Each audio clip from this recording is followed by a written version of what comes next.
Bonjour, je suis Sophie Dubois, coach et formatrice spécialisée en soft skills, autrement dit en coaching comportemental et savoir-être. Bienvenue sur mon podcast pour muscler vos soft skills et être l'acteur de vos choix. Je publie quasi tous les jours des conseils en développement personnel. Abonnez-vous pour n'en rater aucun sur votre plateforme préférée, Spotify, Deezer, Facebook ou iTunes. Je compte sur vous. Bonne écoute. Bonjour tout le monde. Je vous ai fait patienter 48 heures au lieu de 24. Désolée pour vous parler des 9 rôles de Belbin. Donc je poursuis mon message précédent. En fait, les rôles Belbin, donc pour la cohésion d'équipe, s'orientent autour de 3 grandes familles. Les rôles de réflexion, ils sont 3. Les rôles d'action, ils sont 3. Et les rôles de relation, ils sont 3 également.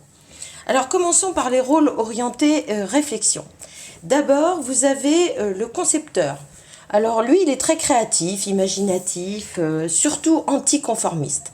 Donc il propose des nouvelles idées et il résout des problèmes complexes. En revanche, il a tendance à négliger les détails et il est trop absorbé pour se soucier de communiquer efficacement. Retenez le créatif. Ensuite, il y a le priseur. Alors le priseur, il est modéré, stratégique, il pèse le pour et le contre.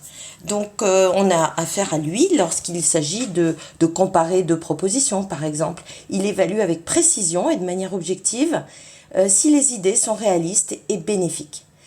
Les points de vigilance du priseur, c'est qu'il est perçu comme manquant de dynamisme et il a tendance à être trop critique, donc de temps en temps ralentit le rythme. Le troisième rôle de réflexion, c'est l'expert. Et bien comme son nom l'indique, il est déterminé, autonome et concentré sur une matière très précise. Et donc il possède une source de connaissances et de compétences techniques peu communes et utiles à toute l'équipe. Le point de vigilance de l'expert, c'est qu'il possède un champ de compétences généralement étroit. Et donc il capitalise sur les aspects techniques. Et il a tendance à négliger la vision globale.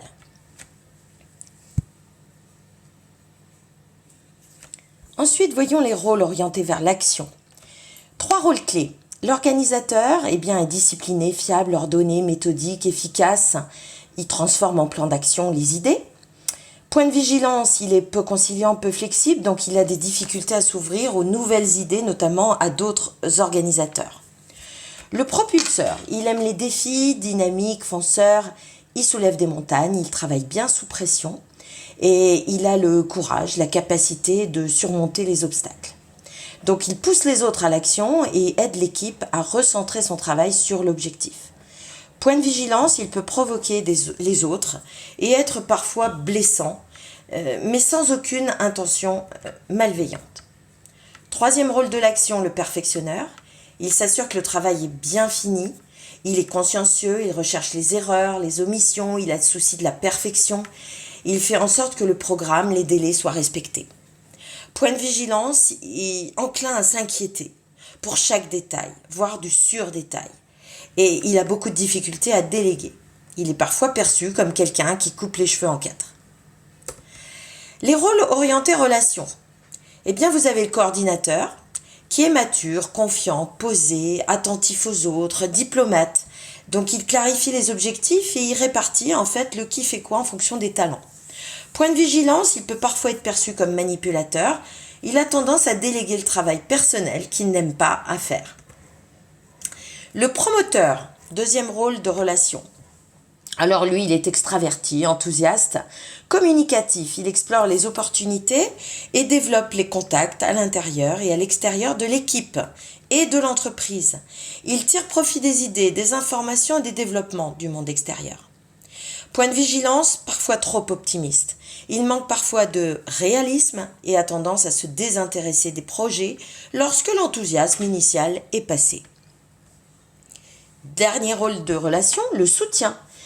Lui, sa contribution à l'équipe est claire. Il est sociable, coopératif, il travaille dans l'harmonie, il est sensible, conciliant, il recherche le compromis avec tout le monde, il est attentif aux autres et à leurs besoins.